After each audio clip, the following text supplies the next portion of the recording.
Welcome to Why Stuff Happens. I am Hope. Let's find out together. Let's dive in. So, I want you to try something for a second. Just hold out your hand, palm facing up. Right. And take the index finger of your other hand and just, lightly run it across the center of your palm. Or, like, your side or the bottom of your foot. Any sensitive area you can easily reach. Yeah, I'm doing it right now. It is incredibly boring. Exactly. Notice that sensation. It just feels like your finger touching your skin. There's no thrill. There's no involuntary flinching. You definitely don't have this sudden urge to burst out laughing. It is entirely mundane. But if you're sitting there right now and you simply imagine someone else's hand making that exact same movement right across your ribs or the back of your knee, the contrast is just bizarre. Oh, absolutely. Just the thought of another person initiating that contact probably makes your shoulders tense up a bit. If they actually did it, you might pull away or squirm or just lose your mind laughing.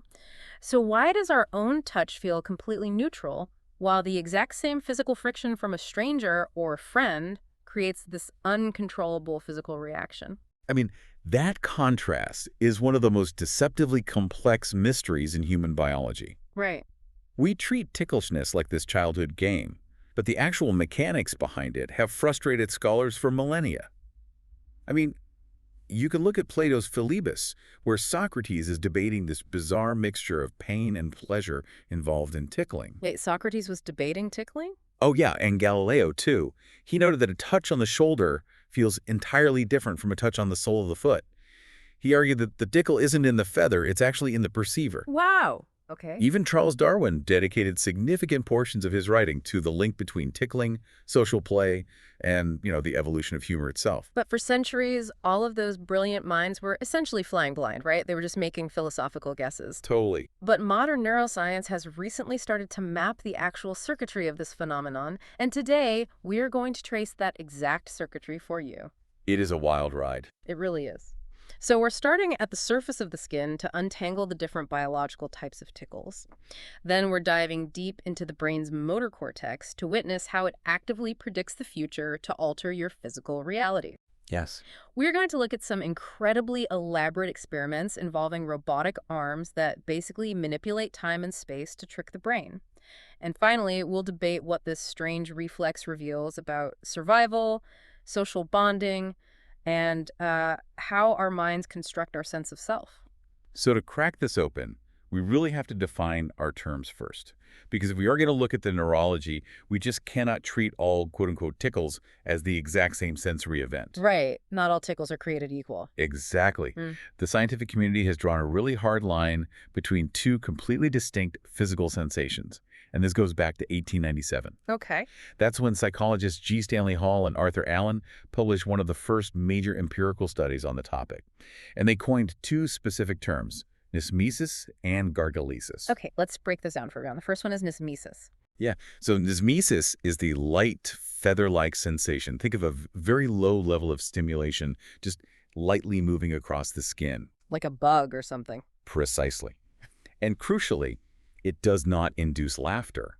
It usually induces a mild shudder or a sense of annoyance and this immediate urge to rub or scratch the area. Right. And the most important defining characteristic for our purposes today is that you actually can induce nismesis in yourself. Okay, so nismesis is basically the sensation of a mosquito landing on your arm or like a spider crawling across the back of your neck. Yeah. If I took a piece of grass and just drag it lightly over my own forearm right now, I can still feel that highly specific, slightly irritating moving itch. You absolutely can. Yeah. And if we look at the evolutionary biology of this, nismesis is incredibly widespread across the animal kingdom. Like beyond just humans. Oh, way beyond. Yeah. We see this exact response in everything from insects and reptiles to horses, rats, and great apes. It is almost universally understood as an ancient, hardwired defense mechanism. Your skin is embedded with these highly sensitive mechanoreceptors, specifically Meissner's corpuscles, which detect light flutter and also free nerve endings. And they are basically an alarm system. Exactly. They're there to alert the central nervous system to the presence of parasites, crawling insects, or, anything tiny that might carry disease or venom. That makes total evolutionary sense. Right. If a tick is crawling up my leg, my brain honestly doesn't care if it's my own finger brushing against a hair follicle by mistake or an actual bug. It just wants me to swat at it immediately. Better safe than sorry. The fact that you can trigger it yourself doesn't negate the warning signal at all. A light flutter on the skin is always treated as suspicious by the brain. But that is fundamentally different from the second category. Very different. So the second category is gargalesis. Gargalesis. Yeah. This involves heavy, firm, repetitive, and often unpredictable pressure on highly sensitive areas of the body. The armpits, the ribs, the waist, the soles of the feet. The classic spots. Right. This is the sensation that induces the classic tickle response. Uncontrollable laughter, giggling, squirming, and just a desperate attempt to withdraw from the stimulus. And gargalesis is the one that is famously impossible to self-administer. Exactly. You cannot do this to yourself. Which brings up a really fascinating paradox, because gargalesis is the classic tickle fight. You're pinned down by a sibling, they are digging into your ribs, and you are laughing hysterically, but you aren't actually having fun. No, not at all. In fact, prolonged gargalesis is highly distressing. I hated it as a kid. So, if it requires another person to initiate this heavy touch, and it elicits this bizarre pseudo-happy panic response, it raises a major red flag about the nature of the reflex. How so? Well, is this even a physical response? Right. Or is tickling purely a psychological social game we play with other humans? Like, are we just laughing because someone else is there? That is a great question, and Oh. honestly, that was the dominant theory for a very long time. It was championed by Darwin himself. Really? Darwin thought it was just a social thing. He did. Darwin's hypothesis was that tickling was fundamentally a social phenomenon. He argued that for gargalesis to provoke laughter, there had to be a familiar, friendly, social context. Okay, I guess that tracks. Yeah, his logic was that you wouldn't laugh if a complete stranger on the street suddenly grabbed your ribs. Hmm. Therefore, the laughter and the squirming weren't a direct neurological result of the touch. They were a complex psychological response to interpersonal play. The presence of the quote-unquote other was thought to be the key ingredient. I can see the logic, but that feels like a massive assumption. I mean, if the social interaction is the only thing driving the reaction, that means the nerve endings in my ribs are basically just waiting for a psychological cue before they decide to send a ticklish signal to my brain. It does sound like a stretch when you put it that way. Right. And how do you even test something so subjective? You can't exactly ask someone to just forget that another human is in the room. You can't ask them, but you can deceive them. Oh, I love a good science deception. Yeah, it's the best. And that is exactly what evolutionary psychologist Christine Harris did at the University of California, San Diego. Okay. She wanted to completely isolate the physical touch from the social context. To do this, she built a machine affectionately dubbed Mechanical Meg. Mechanical Meg. Yeah, it's a robotic arm specifically designed to administer a heavy gargalesis-level tickle. Let's dig into the methodology there, because how do you convince a human subject that a robot is tickling them without completely ruining the surprise element of a tickle? Harris designed a brilliant experimental setup. She brought subjects into the lab and immediately blindfolded them. Okay, that helps. Right. She then introduced them to this imposing robotic device and explained that the machine was programmed to tickle their feet. So they know it's coming. Sort of. The subjects were then left completely alone in the room with the machine. They could hear the mechanical whirring, they felt the cold, systematic touch, and they fully believed they were interacting with an automated piece of hardware. But the machine wasn't actually doing it, was it? Nope. The machine was entirely a prop. I knew it. An assistant was hiding out of sight, under a table, secretly operating the robotic arm manually, or administering the touch themselves under the guise of the machine's mechanics. That is so sneaky. So the subjects are stripped of all social context. There's no friendly play, there's no reading of facial expressions, no perceived interpersonal intention at all. Exactly. They just think they're being evaluated by a soulless piece of lab equipment. And if Darwin's strict social hypothesis was correct, the subject shouldn't have laughed. Right, because there's no social bonding happening with a robot. Exactly. They should have just felt firm pressure on their feet. But the results showed the exact opposite. Really? Yeah. The subjects squirmed, they giggled, they experienced full-blown gargalesis. Statistically, they laughed just as much and rated the sensation just as ticklish as a control group who knew a human was tickling them. That is fascinating. Harris's experiment proved that while a friendly context might modulate our comfort levels, gargalesis is a hardwired physiological reflex. It is driven by the specific nature of the physical stimulation, not just the social environment. Which forcefully yanks us right back to the core mystery. If this is a hardwired mechanical reflex in the nervous system, if my mechanoreceptors really don't care about social context, then my own fingers should absolutely be able to trigger that reflex. It seems like they should. But to understand why they can't, we have to dismantle a very common misconception. Okay, let's dismantle. If you ask most people why they can't tickle themselves, the answer is almost always, well, because you know what's coming. Yeah, that you can't surprise yourself. It feels super intuitive. It feels intuitive, but it's actually neurologically inaccurate. Conscious knowledge, meaning the conscious expectation of a touch, does not negate ticklishness at all. Wait, really? Think about it. If your partner is sitting across from you, holds up their hands, slowly counts down from 3, and tells you exactly where they're going to tickle your ribs, Oh, you know it is coming. there is zero conscious surprise. Yet, the moment they make contact, the reflex fires. You still squirm. That is a great point. Honestly, the anticipation almost makes it worse.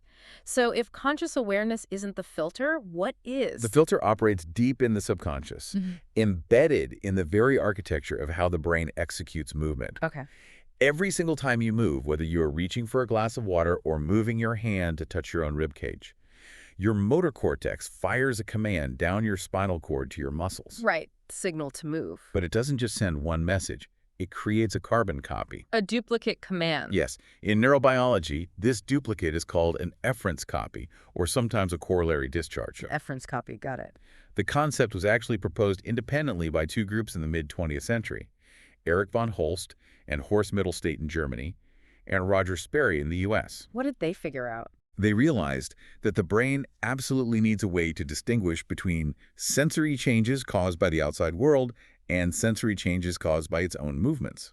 To do this, the motor cortex sends the efference copy to a predictive system in the brain known as the internal forward model. Let's try to visualize this. The internal forward model is essentially like a highly sophisticated simulator. That's a great way to put it. A physics engine running in real time. Okay. The internal forward model takes that efference, copy the blueprint of the intended movement, and calculates the exact sensory consequences before the movement even occurs. Before you even move. Yes, it calculates the trajectory of your arm, the velocity, the precise moment your finger will meet your skin, and exactly which mechanoreceptors will be activated. So before my finger has even traveled an inch, the brain has already hallucinated the exact feeling of the touch. Exactly. Right. Wait, I actually need to push back on this a little bit.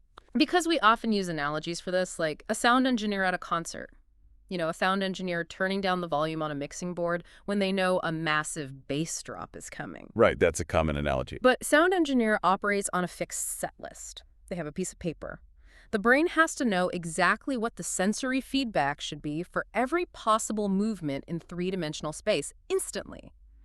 How does the internal forward model possess that level of hyper-specific data? It learns it. It learns it. From the moment you were born, your brain is constantly moving your limbs and comparing the actual sensory feedback against its own predictions. Oh, like a baby just flailing around. Exactly. Every time an infant reaches for a toy or kicks their legs, the internal forward model is gathering data, refining its algorithms, and mapping the exact relationship between motor commands and sensory outcomes. So it's basically training an AI model, but in your head. Essentially, yes. Right. By the time you're an adult, that simulator is astonishingly accurate. When it receives the efference copy for a self-tickle, it predicts the sensory outcome flawlessly. Wow. And because it knows exactly what the quote-unquote noise of that movement will be, it sends inhibitory signals to the somatosensory cortex, which is the part of the brain that processes touch. It actively suppresses the incoming signal. It does. This mechanism is called sensory attenuation. And we can actually see this happen. Functional MRI studies give us a really vivid picture of this. What do they show? When you are touched by an external source, we see a massive spike in oxygen-rich blood flowing to the primary and secondary somatosensory cortices. Because the brain is lighting up to process the feeling. Right. But when you administer the exact same physical touch to yourself, the fMRI shows significantly decreased activity in those same areas. The volume slider is turned down. Precisely. The physical signal from the nerve endings in your skin still travels up your spinal cord, but when it reaches the brain, the door is half closed. The volume has been turned down by the brain's internal prediction, And this whole process is heavily regulated by the cerebellum. Hold on, I want to challenge the necessity of the simulator model for a second. Okay, go for it. Because if I am vigorously thrashing my arm around to aggressively tickle my own ribs, my entire nervous system is flooded with data. The Wow. muscle spindles are firing, the joint receptors are sending signals, the skin is stretching. Yeah. Isn't it possible that my sensory cortex is just overwhelmed by the sheer volume of movement data? Like static on a radio. Yeah, exactly. Like a localized sensory blackout caused by movement rather than an active targeted suppression by a predictive algorithm. That is an incredibly important distinction, and it was a massive hurdle for early researchers. What you are describing is a real physiological effect known as tactile gating. Tactile gating. When you move a limb, the transmission of sensory signals from that limb can be partially blocked at the peripheral or spinal level. Mm-hmm. It is essentially signal degradation due to movement noise, just like you said. So how do we know sensory attenuation isn't just tactile gating? Because gating is a drop in sensory precision. The signal just gets blurry. Sensory attenuation is a highly specific, targeted drop in sensory intensity, and it only occurs when the touch perfectly matches the brain's prediction. Oh, I see. If you move your arm, but the resulting touch is slightly different than what the efference copy predicted. Sensory attenuation vanishes completely, even though all the movement noise of tactile gating is still present. That implies researchers found a way to trick the brain. They had to create a situation where a person moves their arm expecting a specific touch, but the actual touch violates the prediction. Which leads us to some of the most elegant and complex experimental designs in the history of neuroscience. Let's hear it. In the late 1990s, a team led by Sarah Jane Blakemore, Daniel Wolpert, and Chris Frith decided to hack the internal forward model. Hacking the brain. Basically, they hypothesized that if they could decouple a person's motor command from the resulting sensory feedback, they could bypass the sensory attenuation filter. But to do this, they couldn't rely on human hands. They needed robots. Okay, putting robots inside an fMRI machine sounds like an engineering nightmare. What did the setup actually look like? It was a highly specialized MRI-compatible interface. The participant lay down with a robotic arm positioned near their left hand. Right. A second computer-controlled robotic arm was positioned over the palm of their right hand, holding a soft piece of foam. Okay, so one robot by the left hand, one over the right palm. Yes. When the participant moved their left hand to push a lever on the first robot, the computer translated that movement and commanded the second robot to stroke their right palm. So they are tickling themselves via a robotic proxy. Exactly. When the movement is perfectly synchronized, when pushing the left lever instantaneously moves the foam on the right palm, what happens? When the movement is instantaneous, the internal forward model handles it perfectly. The efference copy is generated, the prediction matches the sensory reality, sensory attenuation occurs, and the participants reported the sensation as dull, predictable, and distinctly not ticklish. The brain accepts the robot as an extension of the self. The set list is followed, the volume is suppressed.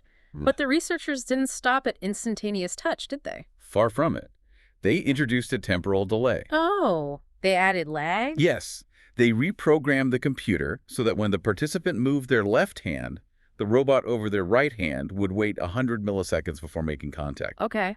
Then they ran trials with a 200 millisecond delay and eventually a 300 millisecond delay. A 300 millisecond delay is roughly a third of a second. If I push a lever and have to wait a third of a second to feel the stroke, my brain should recognize that something is wrong. Wouldn't the participant just think the machine was broken rather than experiencing a neurological prediction error? The conscious brain might recognize the delay, sure, but the subconscious comparator in the cerebellum does not deal in logic. It deals in physics. Okay. The efference copy arrives with a strict timestamp. Expect contact at millisecond 0. Millisecond 0 passes. Nothing happens. Right. So the internal forward model assumes the movement missed its target. As a result, it does not send the inhibitory signals to the somatosensory cortex. The volume slider is left at maximum. Exactly. Yeah. Which means when the touch finally does arrive at millisecond 300, it hits a completely unattenuated sensory cortex. Wow. The participants reported a massive qualitative shift. The delayed touch felt sharper, more intense, and significantly more ticklish. Because the brain didn't predict it. Right. The brain essentially interpreted the delayed touch as coming from an external agent. It no longer felt like self. It felt like other. That is staggering. By adding just a fraction of a second of lag, the brain totally abandons the concept of self-generation. And I assume they didn't just play with time, right? What happens if you alter the spatial trajectory? They manipulated space as well. In Hmm. another set of trials, the touch was instantaneous, but the trajectory was shifted. How so? If the participant moved their left hand straight forward, the robot on the right hand might stroke the palm at a 30-degree angle, Yeah. or a 60-degree angle, or completely perpendicular at 90 degrees. Yeah. So the efference copy predicts a vertical stroke, but the skin reports a horizontal stroke. And the results mirrored the time delay experiments perfectly. As the angle of the trajectory increased, the mismatch between prediction and reality grew. What's the term for that mismatch? This mismatch is formally known as a sensory prediction error. The larger the error, the more the somatosensory cortex fired, and the more ticklish the participants became. That is so cool. The cerebellum acts as a strict gatekeeper.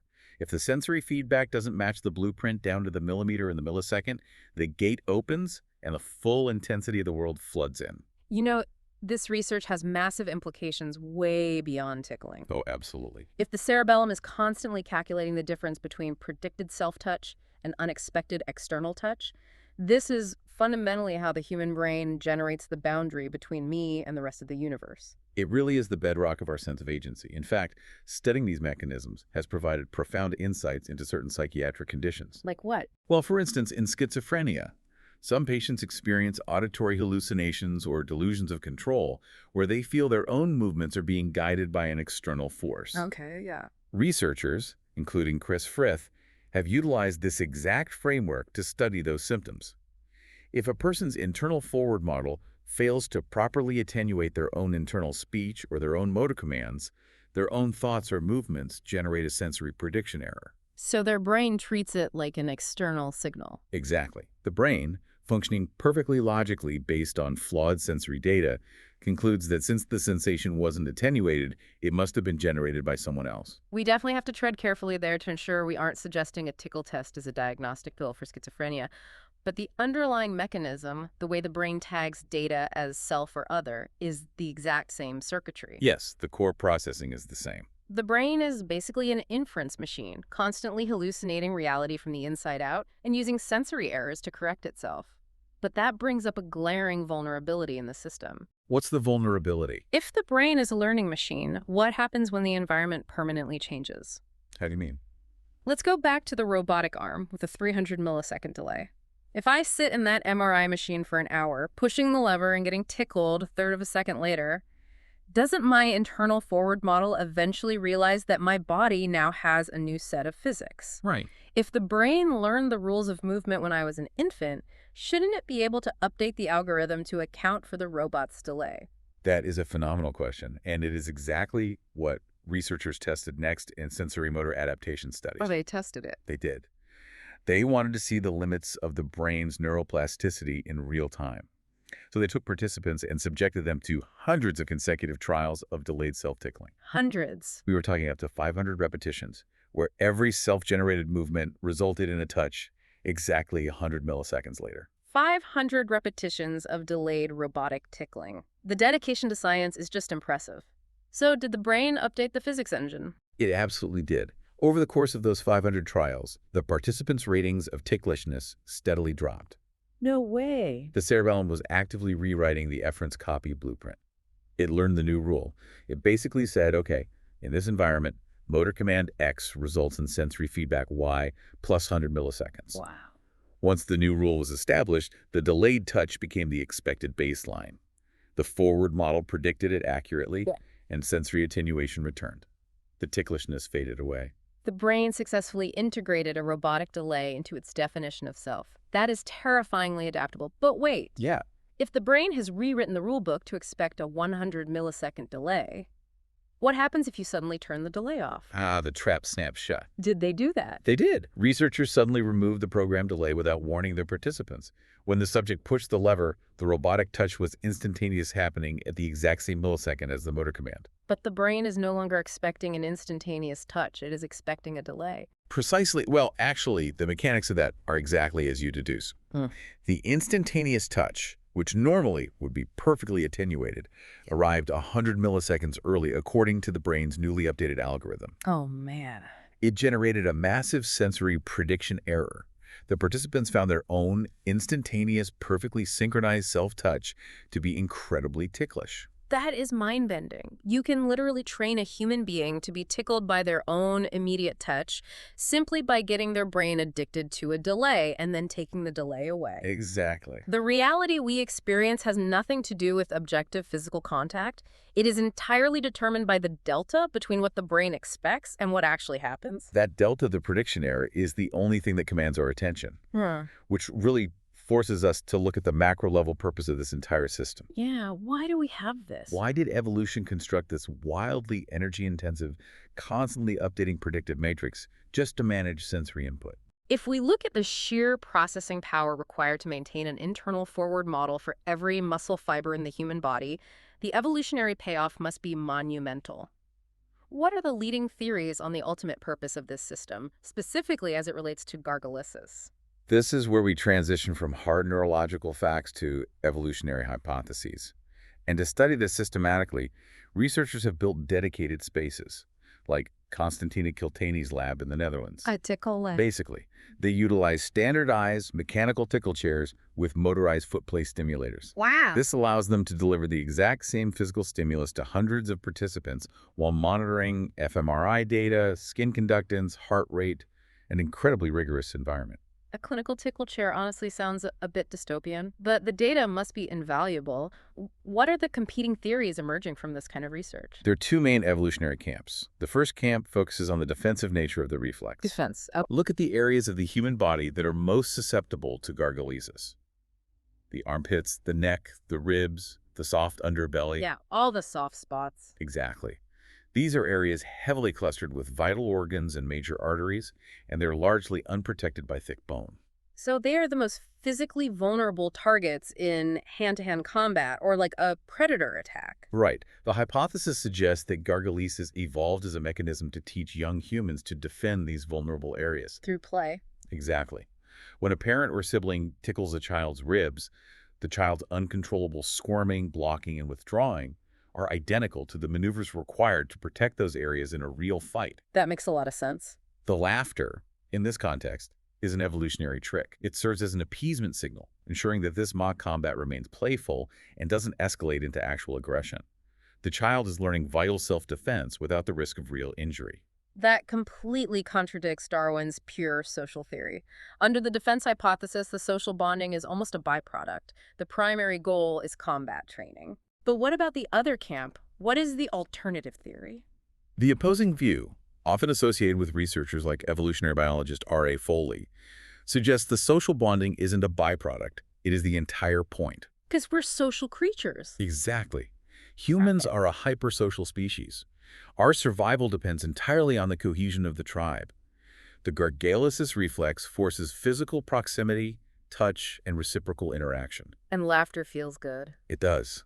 Laughter triggers the release of endorphins and oxytocin, deeply reinforcing the bond between parent and child, or between peers. The fact that the reflex requires an unpredicted external touch is evolution's way of forcing us to interact with each other to experience that specific neurochemical reward. So it's either an ancient sparring simulator or a hardwired bonding mechanism. Or, quite possibly, a mosaic of both. Yeah, the defense mechanism evolved first, and the social reward system piggybacked onto it as early hominids became more communal. That synthesis is highly plausible. Regardless of its origin, the underlying mechanism, the predictive coding of the cerebellum, remains the key. And researching this predictive mechanism continues to yield insights into neurodevelopment. Oh, how so? For example, studies investigating sensory processing in autism spectrum disorder, or ASD, have utilized Tickle research to understand how different brains weigh sensory data. How does the predictive model operate differently in an autistic brain? Well, some models of ASD, like the magical world hypothesis proposed by certain neuroscientists, suggest that the autistic brain may place a higher weight on bottom-up sensory input and a lower weight on top-down prior predictions. Okay, break that down for me. Essentially, the internal forward model's predictions aren't applied as forcefully to attenuate the incoming signals. Meaning the volume slider doesn't get pulled down as far when they initiate a movement? Which means the world feels more intense, less predictable, and fundamentally louder. Consistent with this, some studies have shown that individuals with ASD often perceive self-generated touches as more ticklish or more intense than neurotypical individuals do. Wow. The sensory attenuation just isn't as robust. Yeah. Again, this is a lens for understanding processing differences, not a diagnostic criteria, but it highlights how vital the predictive filter is for navigating the overwhelming sensory noise of daily life. If we zoom all the way out, the implications of this deep dive fundamentally alter how we view our own consciousness. Let's return to the very beginning of the show, to that simple action of running your finger across your own palm. Let's trace the full arc of what we now know happens in that fraction of a second. Before your finger even breaks the plane of the air, your motor cortex has initiated the movement. Simultaneously, it fires an efference copy the master blueprint down to the cerebellum. The internal forward model runs a lightning-fast simulation, calculating the exact angle of approach, the velocity, and the microscopic friction of your fingerprint against your palm. And then the cerebellum checks the math, finds a perfect match, and sends an inhibitory command to your somatosensory cortex. Incoming signal. Known origin. Mute it. The physical impact happens. The Meissner's corpuscles in your skin fire, sending a surge of electrical data up your spinal cord. But when that data hits the brain, the receptors have already been dampened.